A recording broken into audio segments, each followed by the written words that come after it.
is your favourite part of the day?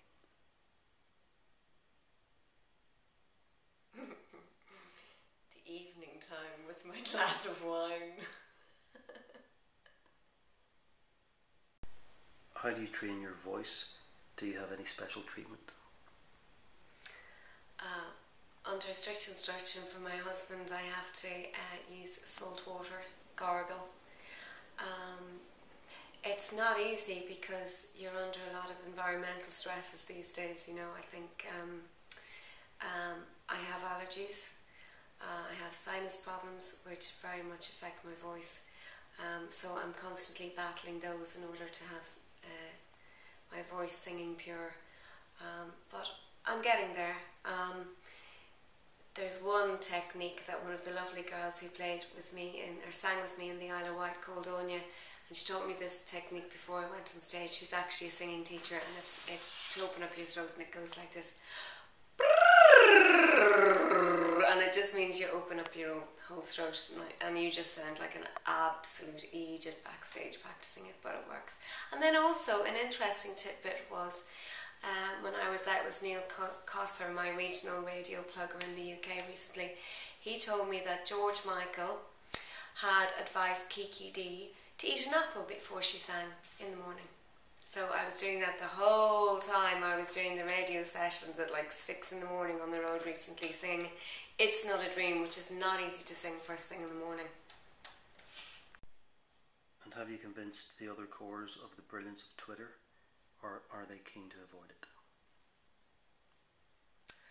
You guys are always asking me this question about the cores on Twitter, and I honestly feel it's up to them. If they're into it, if Caroline, Andrea and Jim fancy Twitter, they should do it. But I don't know, it's something that worked for me and appeals to me, but I think a lot of people, before they do it and get to understand the mechanism of Twitter,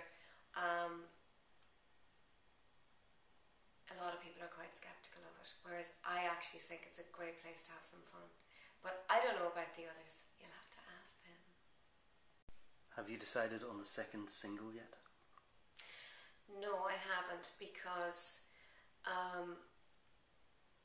basically what happened was I was all due for releasing the album the end of October and doing a second single, and then in came Children in Need from sort of left side, and I got heavily involved in that, and got on really well with the guy producing the Bandage Together album, and he asked me then to produce another single for the record, and the lovely guys Helen and Norman from Bandage.org suggested Teddy Bear, and I thought that's a really nice idea for a Children in Need album. It's beautiful to do a song that would be for children, and I love the song. Rosemary Clooney first recorded it, I think, in late 40s, and I think Vera Lynn recorded it.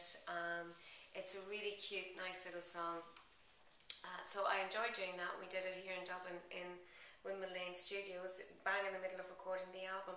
So that kind of changed the whole landscape of the album for me. And it also afforded me the time that I probably needed anyway to